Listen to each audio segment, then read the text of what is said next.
Olá pessoal, bem-vindos aqui ao nosso terceiro módulo, primeira aula do módulo 3.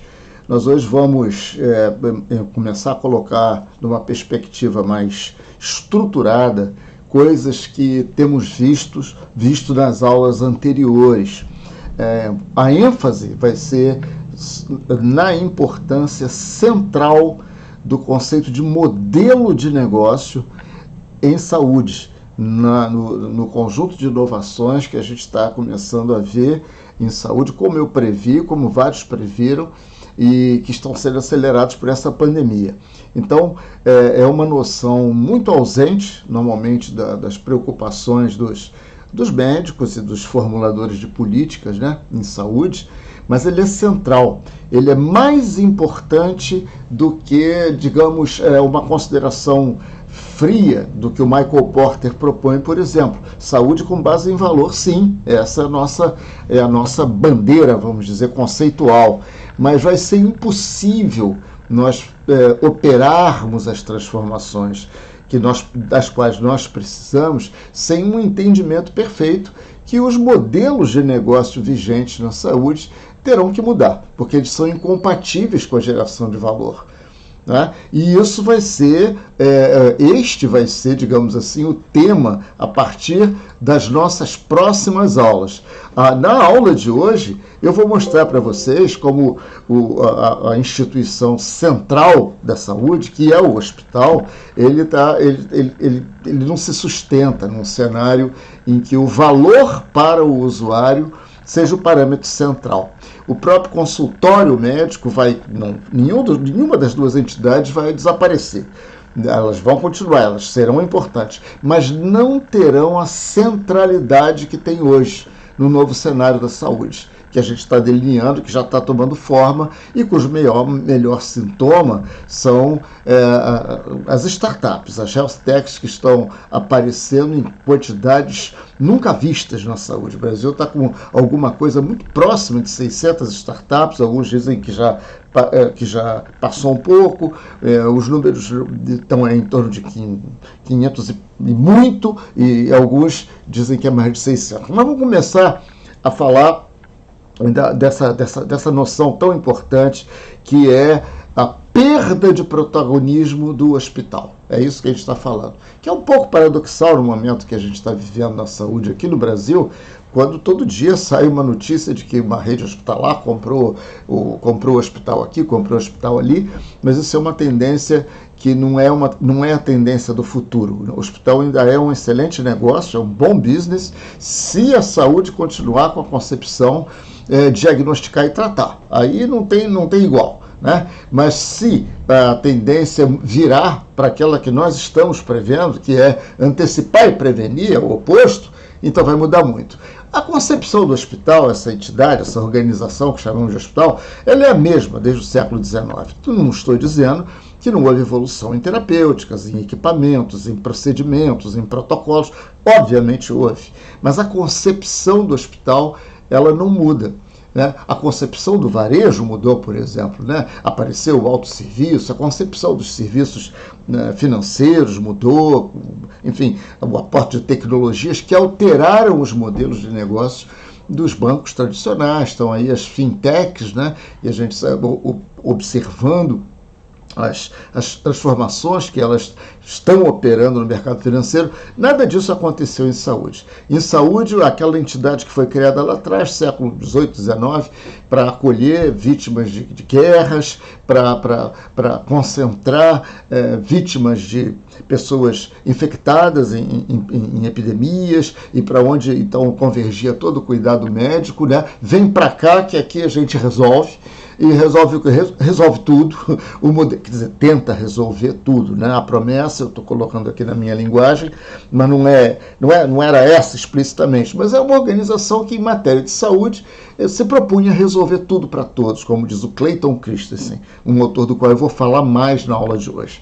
Né? Então, essa ideia de que vem para cá e aqui a gente vai tentar resolver o que você tiver, ela cristalizou a prática da saúde numa série de procedimentos que não mudaram com o tempo. Isso é uma coisa típica de um fenômeno que nós chamamos de dependência do caminho. Decisões que foram tomadas lá atrás, conscientemente ou não, elas acabam, mas foram tomadas, as práticas se instauraram na sociedade, elas então acabam definindo o que um determinado setor ou uma determinada atividade econômica vai ser. Então é isso, você escolhe lá atrás, passa o tempo, às vezes muito tempo, um século ou mais, como no caso da saúde, e você vê, poxa, aquela decisão que foi tomada gerou consequências que hoje a gente não consegue desconstruir, desfazer com facilidade. Um exemplo típico é a opção da sociedade pela economia do carbono, né, pelos combustíveis fósseis. Hoje a gente sabe que se não colocar limite na expansão do uso desse tipo de combustível, o planeta corre perigo. É um consenso mundial. Mas no momento em que essa decisão foi tomada lá atrás, submetida às contingências e às forças que existiam no mundo industrializado lá atrás, há mais de um século, 120, 130 anos, ninguém podia imaginar isso. Agora, desfazer isso, trocar a infraestrutura por alguma outra coisa que vai, enfim, tornar obsoleta aquela opção lá de trás, é extremamente difícil. Toda a nossa infraestrutura de transporte, de produção em geral, né, fabril, etc., é baseada no carbono, combustível fóssil. Como é que você muda isso? Esse é o dilema. Os sistemas de saúde pelo mundo são outro exemplo muito interessante, e eu vou colocar nas referências a dessa aula, que vão ser colocadas lá, que já estão na plataforma que abriga o nosso curso. Vou colocar um exemplo de um livro de um especialista americano chamado Ezequiel Emanuel, que o título dele é esse: qual é o melhor sistema de saúde que existe no mundo? E ele mostra que a gente não consegue dizer, porque cada sistema de saúde se originou num tipo de opção e cristalizou o que existe hoje em função do caminho que foi percorrido. Então nós temos, por exemplo, Estados Unidos e Reino Unido, com dois sistemas de saúde completamente diferentes. Um tem funcionado muito bem, que é o sistema do Reino Unido, e o outro muito mal, que é o americano, onde se tem os maiores gastos de saúde de todo o mundo, né, per capita, incluindo o mundo desenvolvido, o mundo rico, né, dos países europeus. Né? Os Estados Unidos chegou a gastar o dobro per capita em saúde do que alguns países europeus. E os resultados não são melhores, são piores. Então é uma coisa incrível. Mas por que então não imita, não coloca a concepção do Reino Unido lá nos Estados Unidos? Impossível. Ela está dependendo do caminho. Isso aí. Existe uma série de estruturas que você não consegue desmobilizar. Tá? Rapidamente, né? Você tem que criar um processo para que aquilo ali vá mudando no tempo. É a mesma coisa que acontece no Brasil, exatamente a mesma coisa. Tá? O sistema de remuneração, por exemplo, é um sistema de remuneração que a gente chama de fee for service, que é uma perversidade, quer dizer, cria incentivos perversos, né? Cria incentivo para que se diagnostique, trate coisas que não precisa. Né? Você produza o que se chama de overdiagnosis, né? Você diagnostica coisas com a tendência a exagerar no diagnóstico, porque isso vai levar ao exagero no tratamento e vai levar ao exagero nos recursos. É um incentivo econômico que existe, porque quanto mais se faz em saúde, mais quem faz ganha. Né? Então é o chamado fee for service. Nada disso é fácil de alterar. Então a dependência do caminho cristalizou uma maneira de operar. E é essa maneira de funcionar que está em xeque hoje. Isso aconteceu também em outros setores, como o setor da educação. Né? Em saúde, antes de prosseguir aqui, vamos frisar aqui, né? Guarda que a gente não está dizendo que não houve evolução, óbvio. A medicina americana, se a gente pode falar assim, espetacular, né? É muito, muito, muito boa. Mas os serviços de saúde, a prestação de serviço não é, porque está preso nessas estruturas e que impedem a competência do prestador de se manifestar por razões econômicas. Tá? Que em outras circunstâncias a gente pode tentar explorar aqui. Então, houve aportes de tecnologia, muitas em saúde, em hospitais, em práticas médicas, em provedores, em clínicas de imagem, etc. Isso é inegável e seria um negacionismo mais do que estúpido a gente negar que houve isso, não há por que negar, a gente deve reconhecer e isso só aumenta nossos problemas. Apesar do aporte dessas tecnologias, a saúde não ficou mais barata, ela não ficou mais acessível, ela não melhorou de qualidade na proporção em que aumentou de preço. Portanto, uma situação, é um dos problemas mais prementes da sociedade, que agora está, e bastante graças à pandemia, está em vias de se equacionar, né? E de entrar na fase que vai permitir a gente sair desse impasse de mais de 100 anos. A mesma coisa aconteceu em saúde, por exemplo. As tecnologias têm sido introduzidas na sala de aula para reforçar o modelo vigente. É aquilo que a gente está falando em saúde. As tecnologias são aportadas aos prestadores para reforçar o modelo, para reforçar o fee-for-service, por exemplo, que é a maneira que os hospitais são remunerados, os prestadores em geral, o que a gente sabe que não pode dar boa coisa, né? O modelo industrial na sala de aula é aquela, né, a origem desse sistema que a gente tem, né? Um especialista falando numa sala de aula para uma multidão, portanto, a transmissão do conhecimento se dando de forma padronizada, né? Levando muito pouco em conta, ou nada, as particularidades individuais dos alunos. Então é um modelo que a gente chama de industrial, né? Ele introduziu tecnologias, introduziu uma porção de tecnologias, mas a concepção do modelo original permanece. Tem permanecido, agora está em xeque também. Novas formas de transmissão do aprendizado, do conhecimento, /aprendizado, etc. Estão em experimentação também e vão acontecer coisas aí.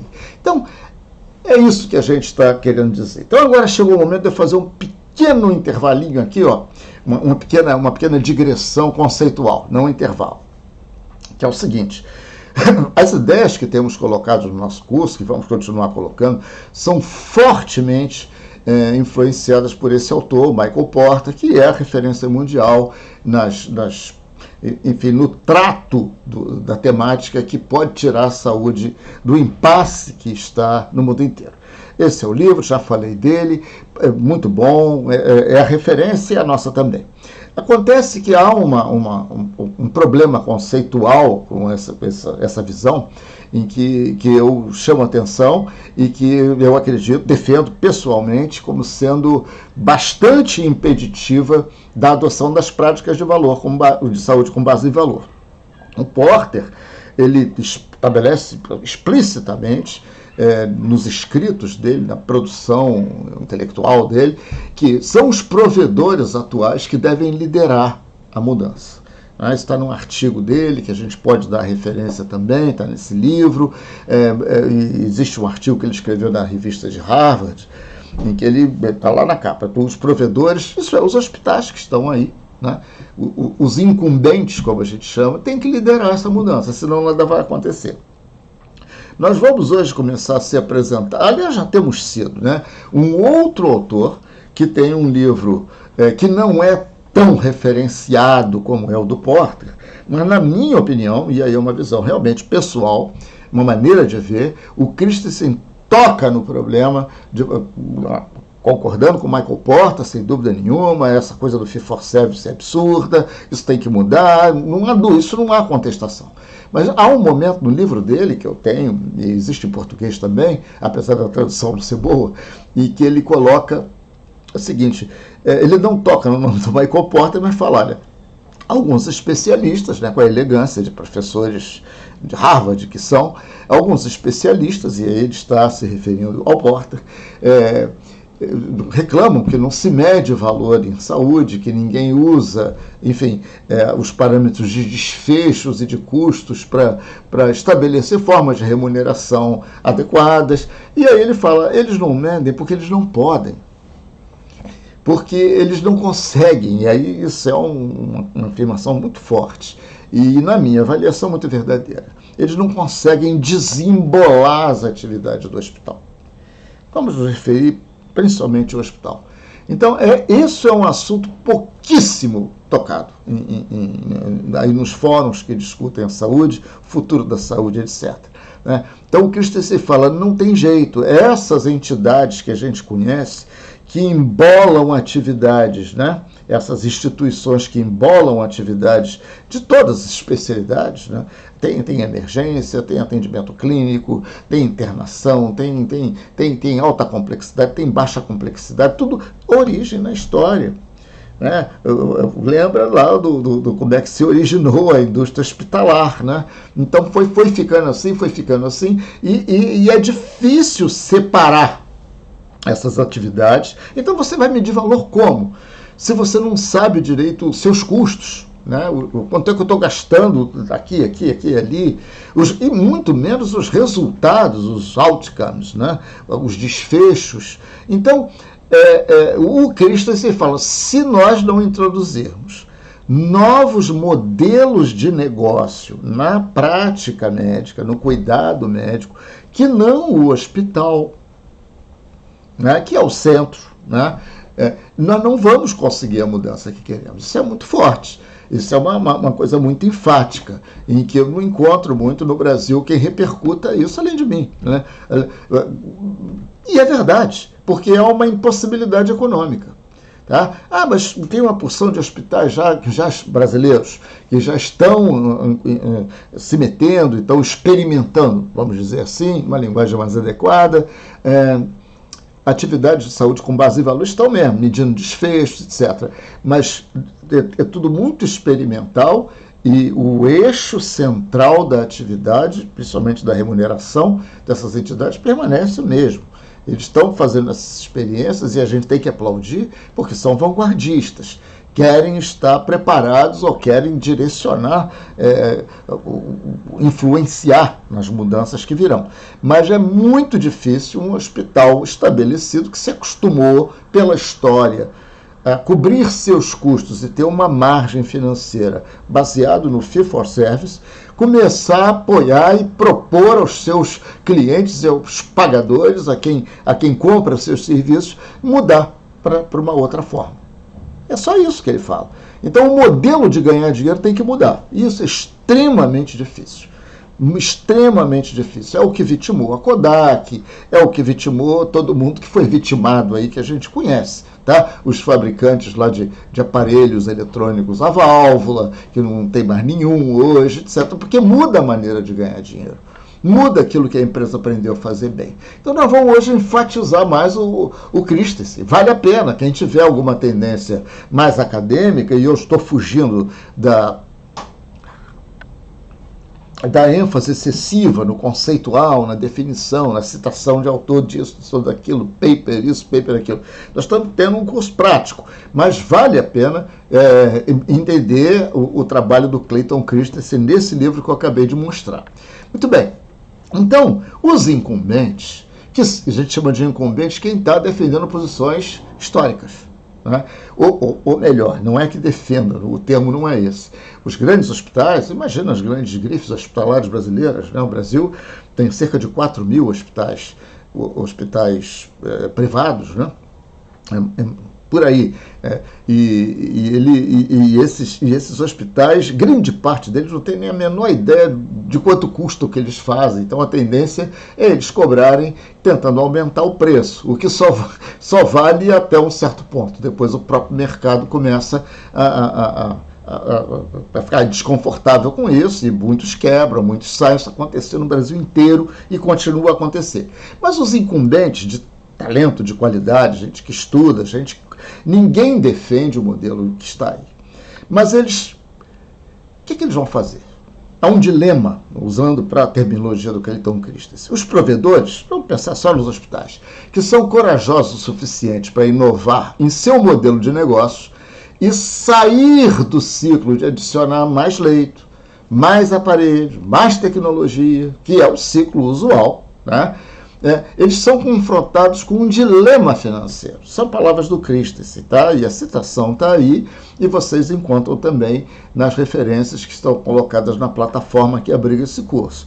Então, como é que eles vão fazer?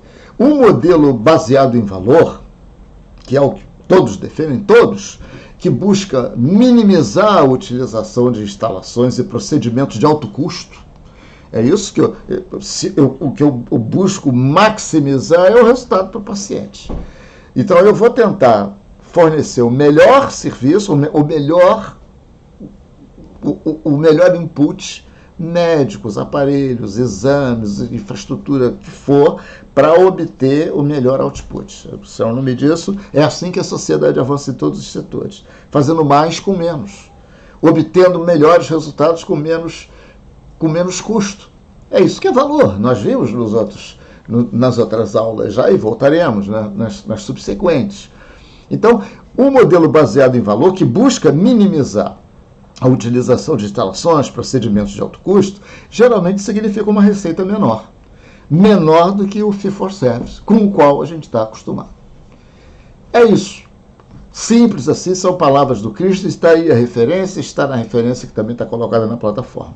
E em outras palavras, quem optar por esse modelo, se não fizer uma transição adequada, um processo de experimentação, vai perder dinheiro. Então, essa curva eu tirei dessa referência que eu coloquei na tela anterior, que está em verdinho claro aí, e repito aqui. E o nome disso é curva J. Quando você inverte a lógica de uma operação qualquer, em qualquer setor, a tendência é o seu dinheiro, né, que está representado por essa linha horizontal, histórica, original, perdão, num primeiro momento, ao fazer a mudança, você tende a ganhar menos do que ganhava.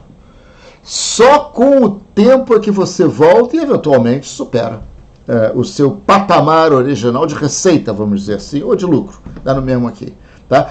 Há muitos precedentes. Essa é uma das questões que os formuladores de política em saúde deviam estudar mais.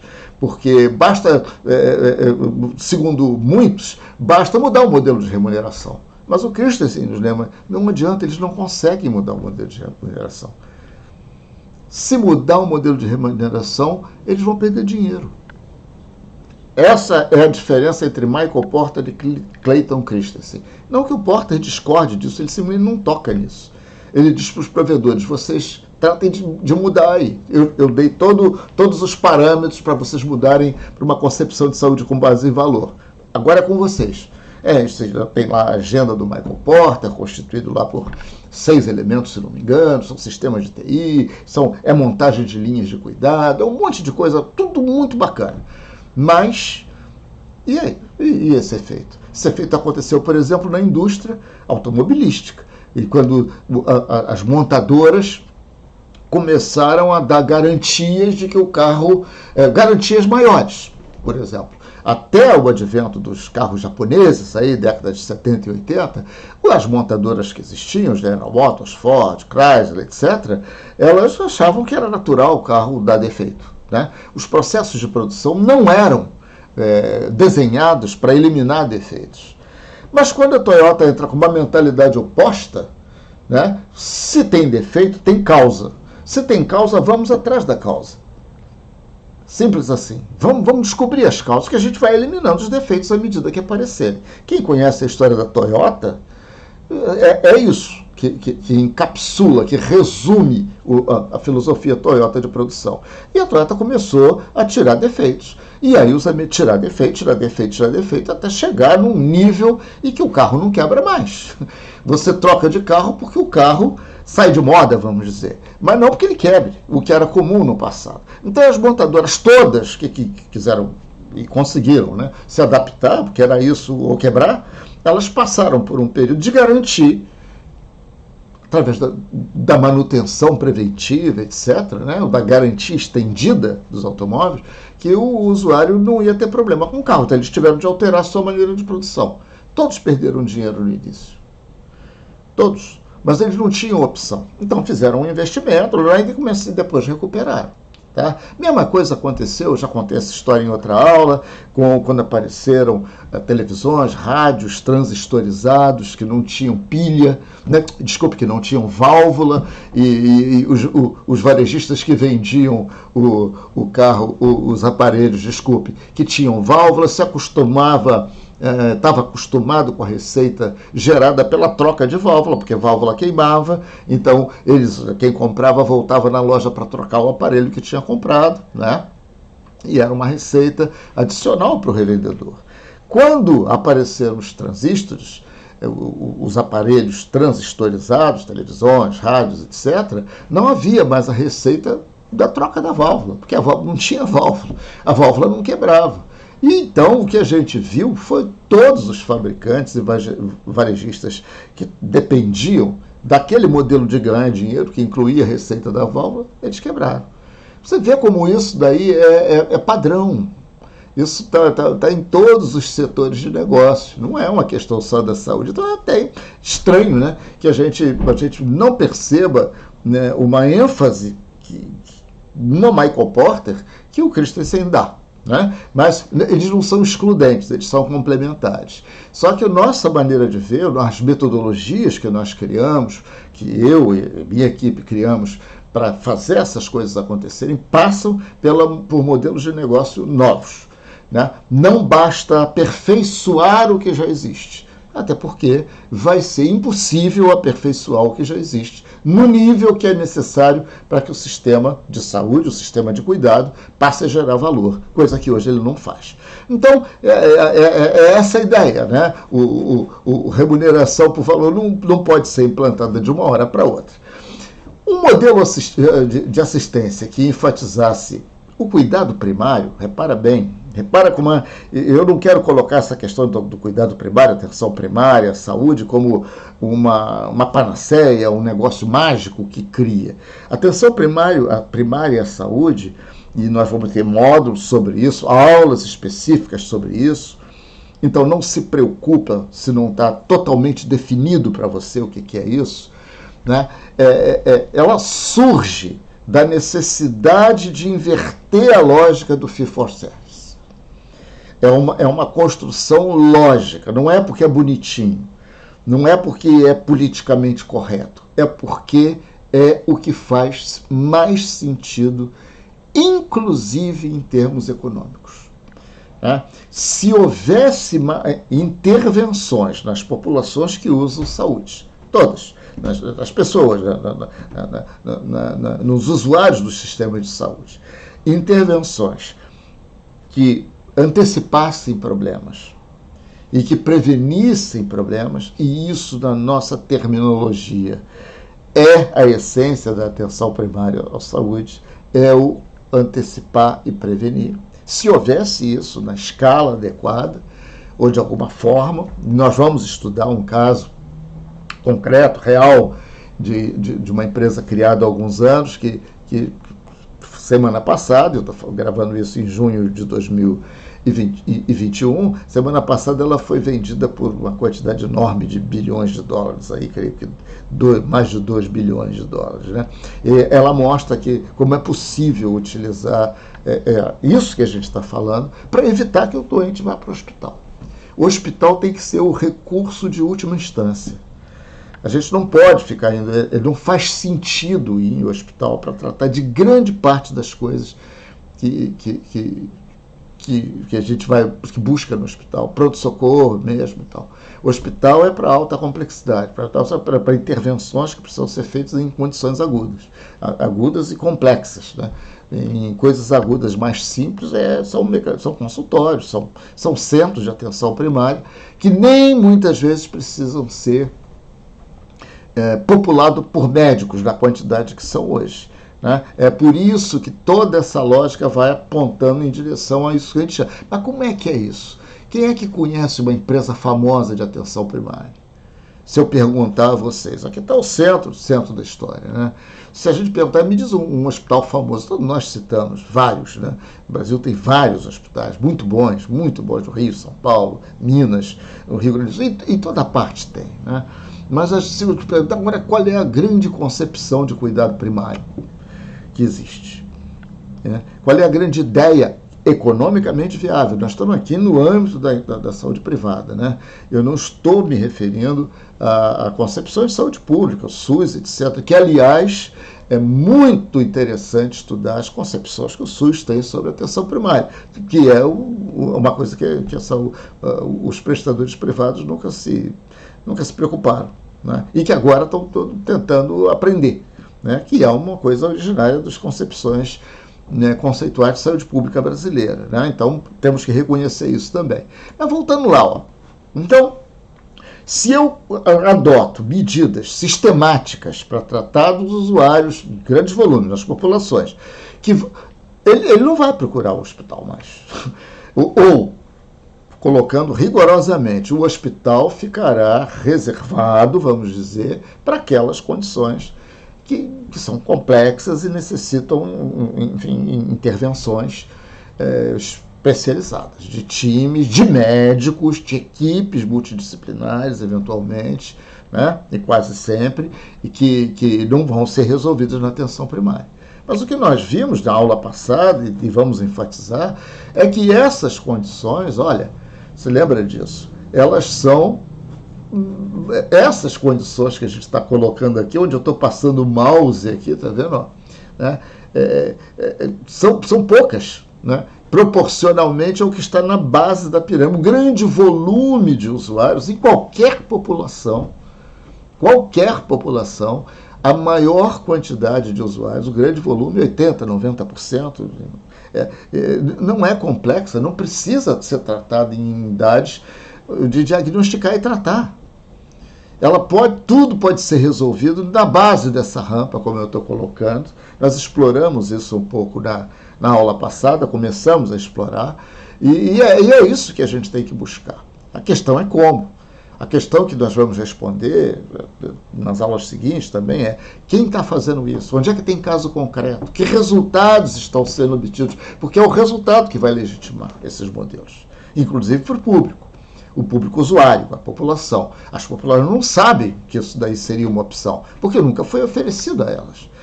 Os políticos oferecem, vou construir um hospital novo, o outro também vou também, e não sei o quê, às vezes tem um perto do outro, mas porque os parâmetros não são técnicos. Então a atenção primária à saúde, cuidando de 90% da população, impede a alta complexidade, previne a alta complexidade nas proporções que nós temos hoje, em que a alta complexidade virou um grande negócio na saúde, todo mundo então acha que qualquer unha encravada o sujeito precisa internar. Obviamente estou usando aqui a minha maneira de me expressar, exagerando um pouquinho, mas vocês entendem a necessidade de nós enfatizarmos isso. Então, que nós precisamos de modelos de atendimento que não existem, ou que não existiam, para atender a turma ali, ó, essa grande massa que está aqui na base da pirâmide. Mesmo os crônicos, que são responsáveis por 70% dos custos na saúde privada, provavelmente por aí. Né? Não tem modelo. Crônico é crônico, então não adianta internar o crônico. O crônico não precisa internar, ele não está agudo. Ele é o contrário do agudo, ele é o cara que convive numa situação que não é aguda, é crônica. Então, esse talvez seja o maior desafio, é onde a gente vai ver isso já nessa aula aqui mesmo, como é que a gente teria que montar modelos.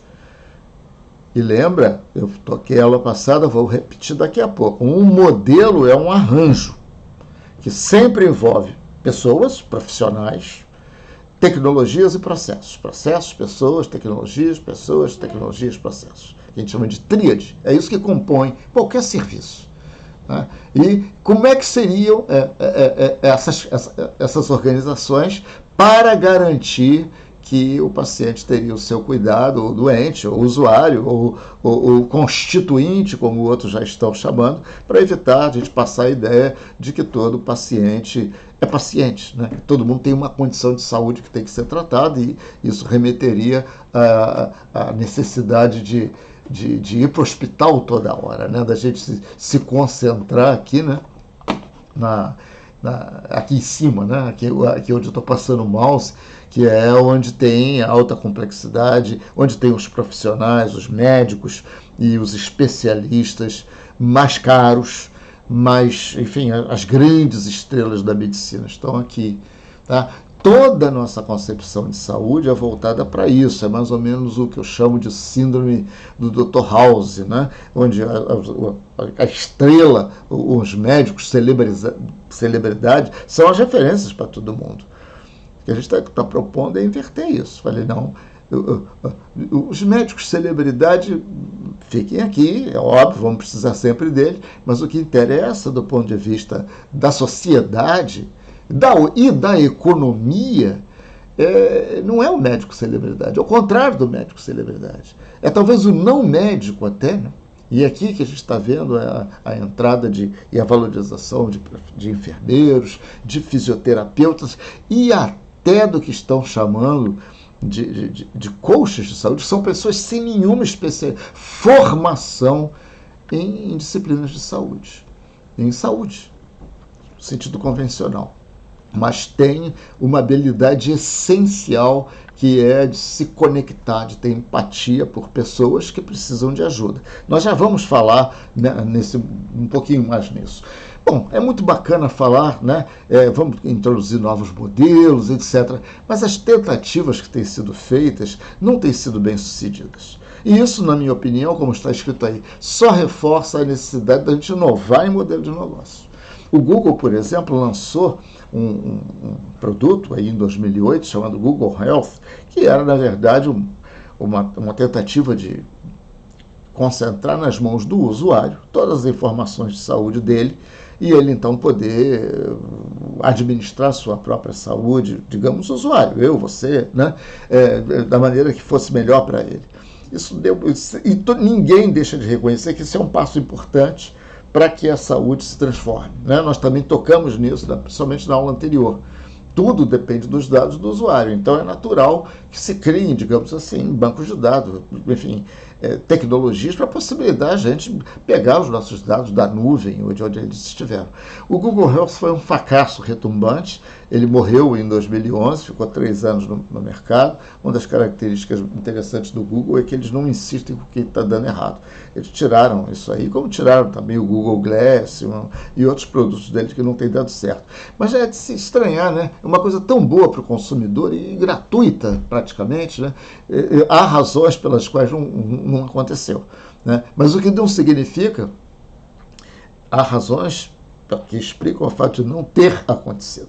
Mas isso não significa que a gente não deve continuar tentando. Deve. Reparem o problema que eu coloquei para vocês, o problema dos crônicos.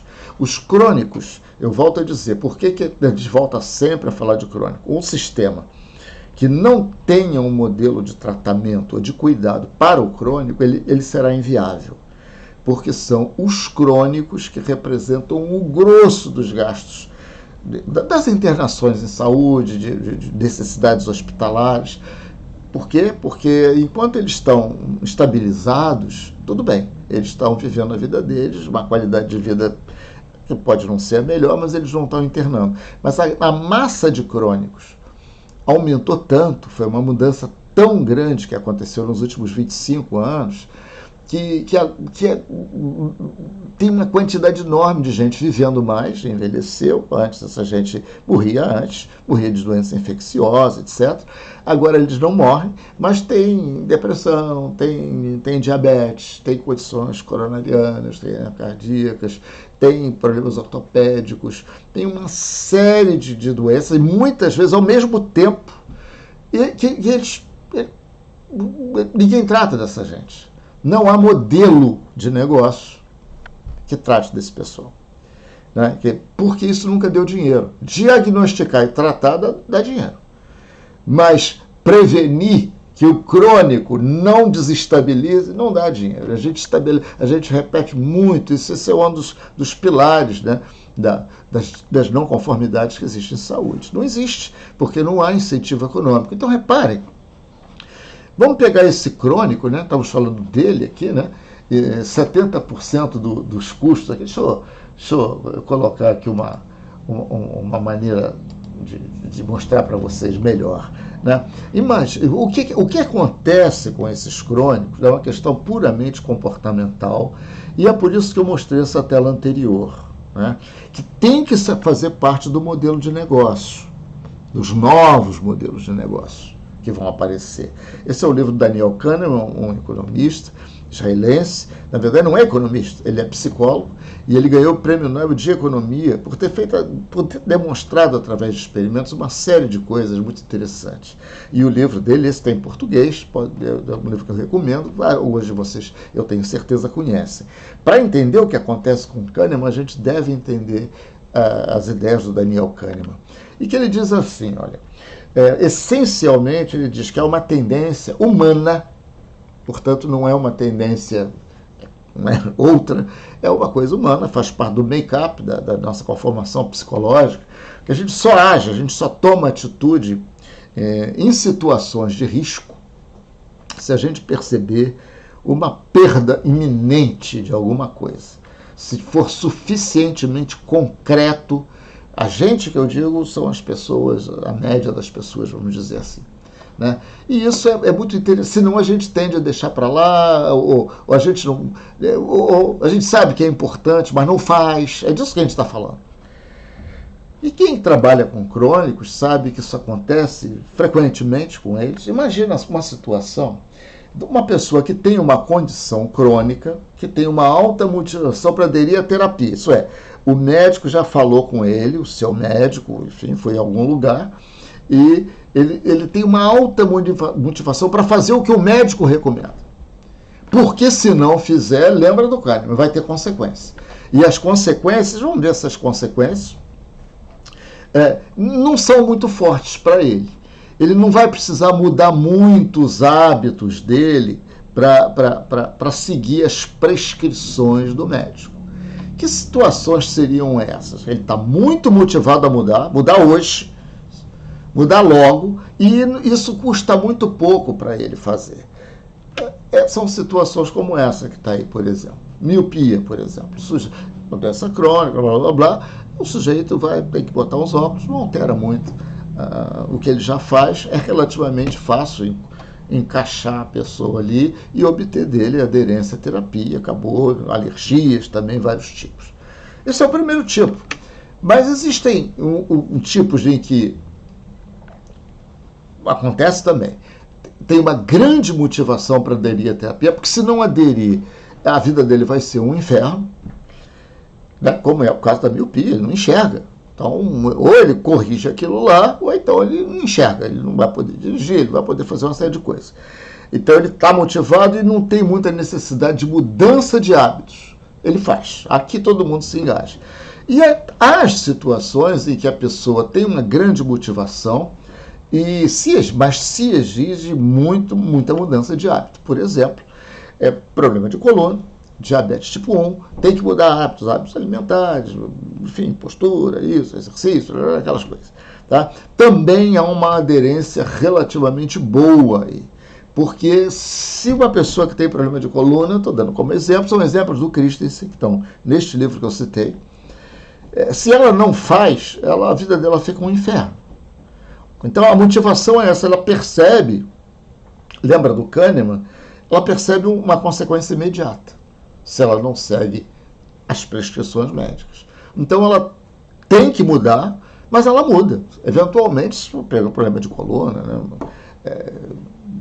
a pessoa fica entrevada, não anda, não fica em pé. Então, ela está sentindo ali as consequências do negócio. Agora, há situações em que você tem uma baixa motivação para aderir à terapia, porque não sente consequências imediatas. E tem uma baixa exigência de mudança de hábito também, não é tão grande assim. Então são situações como essa, hipertensão, por exemplo. Vou te expor, não estou dizendo que não sejam coisas importantes, são coisas fundamentais. Muda seus hábitos, senão você vai ter problema.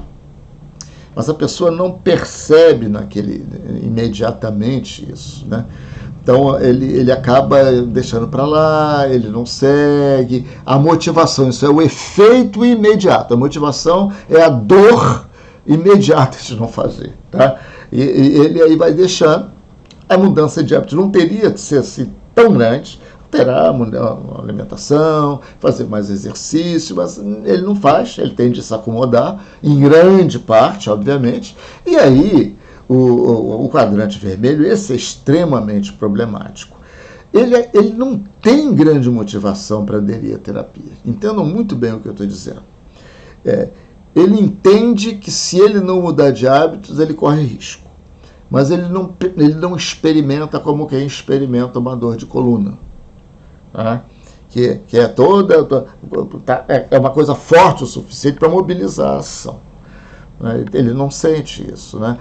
Insuficiência cardíaca, obesidade, tabagismo, diabetes tipo 2, são coisas que estão ali, as pessoas vão convivendo com aquilo, amanhã eu começo dieta, amanhã eu faço isso, e elas sabem, porque o médico já falou. Ou você muda, você corre risco de vida. Você corre risco de ter que amputar um membro. Mas ela não experimenta aquele risco. É isso que o Kahneman quis dizer. Então, não é um problema intelectual do usuário. Ele sabe. Só que ele, por um mecanismo psicológico, que o Kahneman trata lá, algum viés, ele vai deixando para lá. E ele, às vezes, fica culpado por não fazer, muitas vezes, mas não faz. Ele não consegue, não é que ele não consegue fazer sem ajuda. E o pior de tudo, ele está diagnosticado, ele sabe o que tem que fazer, o médico recomendou, mas ele na prática não consegue. Quem conhece a estrutura de custos de saúde sabe como essa gente interna, reinterna, entra em crise, desestabiliza, vai para o hospital, porque está solto, ninguém ajuda essa pessoa a fazer o que tem que fazer. Qual seria o job de um cliente vermelho daqueles lá? Job to be done. Conceito que nós vimos na vez passada. Não é me ajuda a saber o que eu tenho. Não é isso. Ele já sabe o que ele tem. É que talvez fosse me ajuda a fazer o que eu tenho que fazer, mas não consigo. Eu sei que eu tenho que fazer, mas não consigo. É algum tipo de relação que não há modelo de negócio para tratar. Agora começam a aparecer empresas especializadas em crônicos, que é o grosso dos custos do sistema, porque ficam soltos, ninguém gerencia, e que ajuda o sujeito a fazer o que ele tem que fazer. A tomar os remédios na hora certa, enfim, a fazer exercício, a perder peso, a parar de fumar. Ajuda através de uma relação que não é de médico para paciente. Isso esse tipo de organização é que nós estamos precisando. E aí nós estamos contando mais com os empreendedores, com gente que está entrando no sistema para propor modelos novos, né? Modelos novos de negócio, porque os atuais não conseguem. Um hospital, por exemplo, o hospital não tem vocação para esse tipo de aconselhamento. O hospital não é para aconselhar, o hospital é para tratar quem está agudo. O doente crônico, da hora que ele desestabiliza, fica ruim, tem pico de pressão, tem isso aqui, corre para o hospital interna para ser observado. Isso o hospital faz muito bem. Mas o que nós estamos defendendo, todos os que conhecem um pouco essa dinâmica que eu estou descrevendo, precisamos de modelos que ganhem dinheiro, falando em português claro, para evitar que o paciente desestabilize, que tem que correr para o pronto-socorro. Sozinho ele não consegue. Então, no Brasil já há uma série de experimentos desses, e uma das empresas mais interessantes, a que eu citei, chama-se Iora Healthcare. Nós vamos tratar desse caso lá na frente, vamos estudar esse caso com detalhe. Ela está se especializando nisso. Então, até hoje isso não foi premente em saúde. Até hoje não aconteceu. Né? Até hoje não apareceram experimentos empreendedores, tentativas de ganhar dinheiro, vamos ser claros, de transformar a prevenção em bom negócio. Agora isso começa a aparecer. E é aquilo que a gente viu também na aula passada, né? Então nós temos como referência da organização do sistema de saúde um hospital que é uma embolação de atividades, um aglomerado de atividades impossível de gerenciar. Hospitais bem gerenciados são uma raridade, não é porque as pessoas sejam desleixadas, é dependência do caminho. Embolou tudo lá atrás para desembolar agora e você gerenciar. Isso é entender de custos e de benefícios para cada atividade que você faz, é muito raro, muito raro.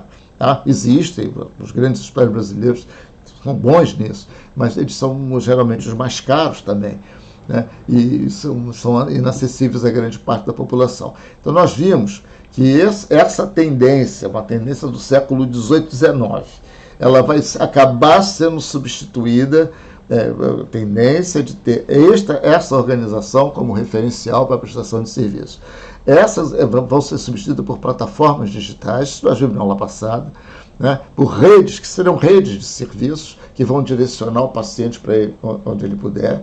E essas plataformas vão ser centradas em atenção primária à saúde.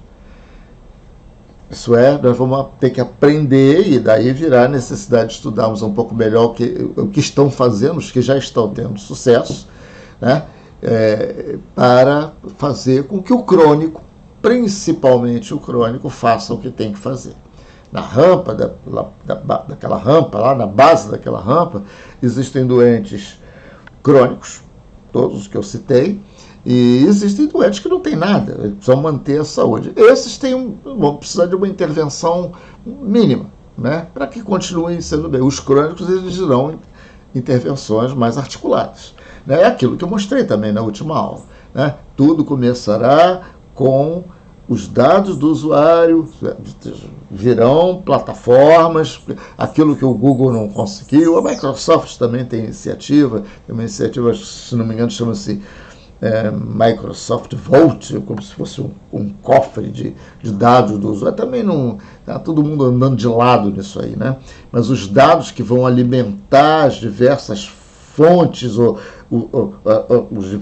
os diversos tipos de serviço que uma pessoa possa servir, possa necessitar, e serão, então, todos baseados em antecipar, em prevenir, para que ele não tenha que subir aquela rampa. Muito bem, esses arranjos que a gente precisa que apareçam, que hoje não são muito rarefeitos, a gente chama de arranjos PPT, pessoas, processos e tecnologias, e eles é que constroem as inovações em modelo de negócio, que nós vamos começar a olhar com mais detalhe na aula que vem, né? Então nós estamos falando de pessoas são os prestadores de serviço, que tradicionalmente são médicos, mas para tratar desse público que a gente está falando, que está na base da rampa, o médico não é essencial, né? Falando com toda clareza, bem direto. Há organizações muito bem sucedidas, uma das quais nós vamos estudar aqui, que usa o conceito de Health Coach. Coach é aquele profissional que é do arranjo, que trata dos crônicos, da empresa, da organização, e que acompanha, ajuda o paciente a navegar no sistema, a viver a vida dele. Ajuda ele a tomar os remédios, ajuda ele a perder peso, ajuda ele a parar de fumar. Tá? Muitos estão tentando automatizar esses processos, botar em aplicativos, a tecnologia só para isso, mas os modelos que eu conheço, que eu sei que estão dando resultado, têm um componente de interação pessoal importante, face a face. Tem tecnologia, nós já vamos ver, usam muito enfermeiros técnicos também, e usam médicos também, mas de uma maneira, e tem médicos esses modelos. Então, pessoas, processo, tecnologia, um dos arranjos seria esse que eu falei. E esses arranjos são arranjos que vão especificar, né, como interagir continuamente com cada usuário. Lembra da tela anterior? Tudo vem de quem o usuário é. Eu tenho informação sobre ele. Eu tenho informação sobre ele porque eu tenho sistemas especialmente desenvolvidos para captar dados de clientes e me permitir entrar em contato com eles na hora que eu quiser. Ter presença física, ter presença virtual. Ser presencial ou à distância.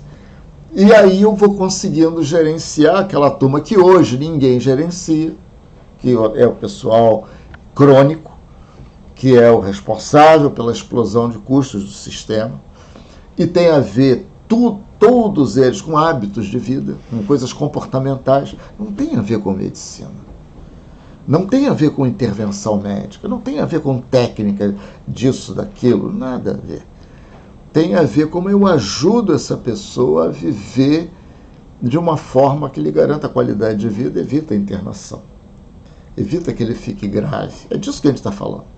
E aí, a imaginação da gente. E aí que estão, é neste ponto que estão hoje os empreendedores brasileiros, muitos, e no exterior também, com modelos novos, que ganham dinheiro evitando que as pessoas fiquem doentes, subam a rampa da complexidade do custo, que é a nossa intenção, e aumente a qualidade de vida. Então, a melhor proposta é essa. Eu poupo, eu economizo aumentando a saúde. Olha que coisa espetacular. Eu economizo melhorando a qualidade de vida. É isso, tá? Né? E nós estamos em vias de começar a ver empresas, já algumas eu conheço com bastante intimidade, ganhar escala e entrar no mercado e começar a convencer a população de que vale a pena, porque isso não é uma demanda do público consumidor de saúde, se eles sabem que podem pedir isso. Então vai exigir esse tipo, como se exigiu em todos os outros setores. Né? Ninguém estava pedindo caixa eletrônico, por exemplo, ninguém estava pedindo autosserviço em supermercado, ninguém estava pedindo fotografia sem fotógrafo, ninguém estava pedindo automóvel. Enfim, quando as pessoas percebem que tem um valor ali, o mercado adota aquela coisa. Né? Então, é disso que a gente está falando. Esses sistemas de TI também, hoje, eles todo mundo que a gente vê começando a dar certo, esses sistemas não tem no mercado, não são os sistemas de administração hospitalar, essas coisas de sistema de gestão. Esses sistemas são todos voltados para faturamento. Quer dizer, a alma deles é fazer registros que permitam o hospital cobrar o que tem que cobrar. Eles não estão preocupados em gerenciar a jornada do paciente um a um, que é o que a gente está falando, é o que a gente está defendendo, é o que é preciso fazer para que as coisas evoluam em saúde. E mais do que isso, a gente está defendendo, e só estamos defendendo, porque essa é uma tendência inevitável. Foi assim que a economia se movimentou em todos os outros setores. E é assim que vai acontecer em saúde também. Agora, deixa eu perguntar para vocês, qual dos players atuais estaria mais bem posicionado para tomar atitudes com relação a isso? Se lembra desses players, né? Tem quem? Tem a empresa que contrata o plano, tem o plano, a operadora, estou chamando de operadora aqui, o prestador de serviço, hospital e tal, e a indústria material e medicamento. A gente faz esse exercício às vezes com alguns clientes e estabelece umas premissas, né? Por exemplo, o usuário tem que conhecer o usuário um a um. Tá? Cada usuário a gente tem que conhecer. Tem que ter a premissa de lucrar se o usuário não precisa usar o sistema. Se ele está bem, se eu mantenho o sujeito bem, se eu atuo para que ele não precise internar. Para isso eu tenho que conhecê-lo, eu tenho que ter uma relação de longo prazo com ele. Tenho que ter força, tenho que ter poderio financeiro, por exemplo, porque senão eu não consigo implantar isso. Tá? E oferecer serviço numa região grande o suficiente para que esse modelo ele possa começar a servir como base para uma mudança de paradigma que o novo médico vai experimentar. Isso é que está em curso em saúde hoje. Então eu pergunto para vocês, quem são esses players? Se a gente olhar aqui, a gente tem aqui, ó, nessa coluna de cima, onde eu estou passando o mouse, tem os empregadores, as empresas, as operadoras, os planos de saúde. Né? Os prestadores de serviço, a cooperativa, a seguradora e tal. Os prestadores de saúde, né, de serviços, hospital, clínicas, etc. Operadoras verticalizadas, que são diferentes das operadoras de rede aberta. As verticalizadas são donas, né, dos seus próprios hospitais, dos seus próprios médicos, dos seus próprios serviços de imagem, disso, daquilo, e elas então têm um interesse em que o usuário não gaste muito. Elas não têm incentivo econômico para cobrar mais. Né? E aqui não está aparecendo bem para vocês, mas a indústria aqui, ó, essa última coluna aqui, está a indústria de materiais e medicamentos. Tá? Que é aquela indústria, tem as empresas de atenção primária e tem as indústrias de materiais e medicamentos. Eu vou mostrar para vocês essa tela de uma outra maneira e vou perguntar para vocês quem vocês acham que deve ser o ator que vai ter interesse e motivação para conhecer o usuário lucrar com a saúde, não com a doença, buscar uma relação de longo prazo com o usuário, ter força para agir decisivamente, enfim.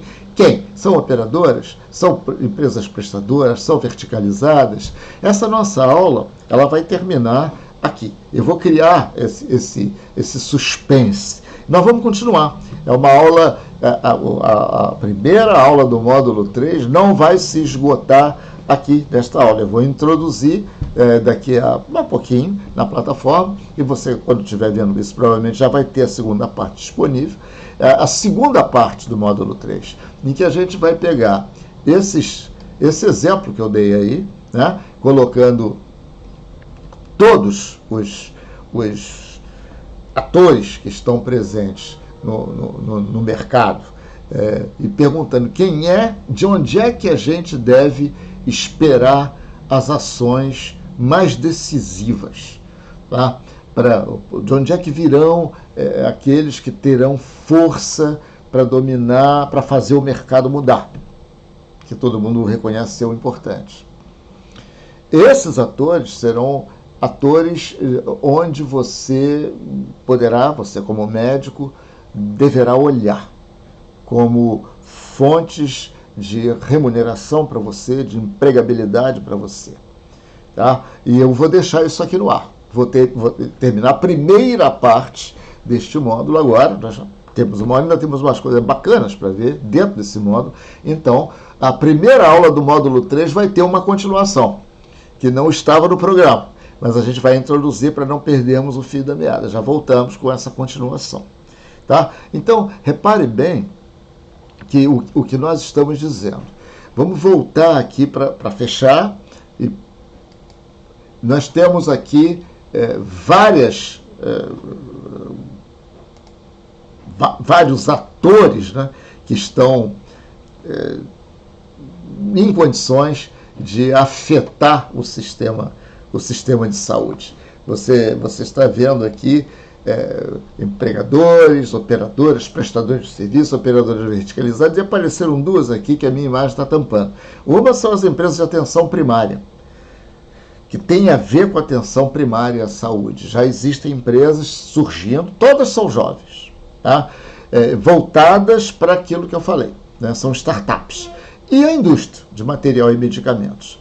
Quais desses teriam mais interesse em conhecer o usuário um a um, lucrar com a saúde e não com a doença, etc. É isso que eu prometo fazer com vocês, esse exercício, e ver de todos esses atores, 1, 2, 3, 4, 5, 6 atores, que estão elencados aí na parte de cima da nossa tela. Quais deles deveriam ser mais decisivos nessa história? Por onde começar?